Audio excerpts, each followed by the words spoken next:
Hi all friends, welcome to MTM political talk. Bangladesh രാഷ്ട്രീയം കലുഷിതമായി തുടരുന്ന വിവരം നമ്മൾ നിരന്തരം വാർത്തകളിൽ വായിക്കുന്നതാണല്ലോ. അതെ, ആ ബംഗ്ലാദേശ് രാഷ്ട്രീയം അരക്ഷിതാവസ്ഥയുടെ ഭാഗമായി UK മന്ത്രിസഭയിലും ഒരു മന്ത്രി രാജിവെച്ചിരിക്കുകയാണ്. മുൻ ബംഗ്ലാദേശ് പ്രധാനമന്ത്രി ഷെയ്ഖ് ഹസീനയുടെ മരുമകളായ സിദ്ദീഖ് തുലീബ് ആണ് UK മന്ത്രിസഭയിൽ നിന്ന് രാജിവെച്ചത്. സാമ്പത്തിക സേവനം അഴിമതിക്കും എതിരെ പോരാടുന്നതിന് നിയമിച്ചിരുന്ന ഈ വകുപ്പുകൾ കൈകാര്യം ചെയ്തിരുന്ന മന്ത്രിയാണ്. ബംഗ്ലാദേശിൻ്റെ അടിസ്ഥാന സൗകര്യ വികസന പദ്ധതികളിൽ നിന്നുള്ള ഫണ്ട് തട്ടിയെടുക്കുന്നതിൽ അവരുടെ കുടുംബത്തിന് പങ്കുണ്ടോ എന്ന അന്വേഷണത്തിൽ UK മന്ത്രിയായിരുന്ന ദുലീപിൻ്റെ പേരും ഉയർന്നു വന്നിരുന്നു. ഇതാണ് അവസാനം രാജിയിൽ എത്തിച്ചത്.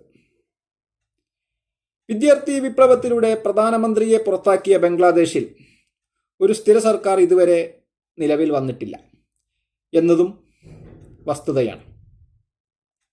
അവിടെ ഇപ്പോഴും താൽക്കാലിക സർക്കാർ തന്നെയാണ് തുടരുന്നത്.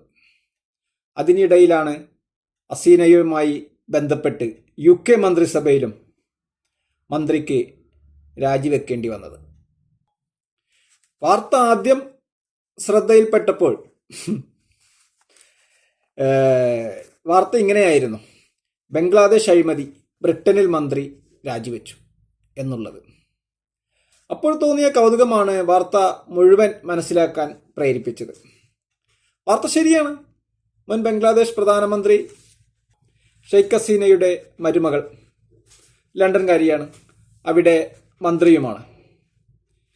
കുഴഞ്ഞുമറിഞ്ഞ ബംഗ്ലാദേശ് രാഷ്ട്രീയത്തിൽ അവരും പങ്ക് ചേർക്കുകയാണ് ഉണ്ടായത് എന്നാണ് മനസ്സിലാക്കുന്നത്. എന്തായാലും മന്ത്രിസ്ഥാനം നഷ്ടമായി. വാർത്തയും ശരിയാണ്. വാർത്തയുടെ ടൈറ്റിലാണ് ഞാൻ ഇവിടെ സൂചിപ്പിച്ചത്. എന്തായാലും ഈ വീഡിയോ മുഴുവനായി വീക്ഷിച്ച താങ്കൾക്ക് നന്ദി. ഈ ചാനൽ ഇതുവരെ സബ്സ്ക്രൈബ് ചെയ്തില്ലെങ്കിൽ സബ്സ്ക്രൈബ് ചെയ്യുവാനും അഭിപ്രായ നിർദ്ദേശങ്ങൾ കമൻറ്റ് ബോക്സിൽ രേഖപ്പെടുത്തുവാനും ലൈക്ക് ചെയ്യുവാനും ഓർമ്മിപ്പിച്ചുകൊണ്ട് നിർത്തുന്നു. നന്ദി, നമസ്കാരം.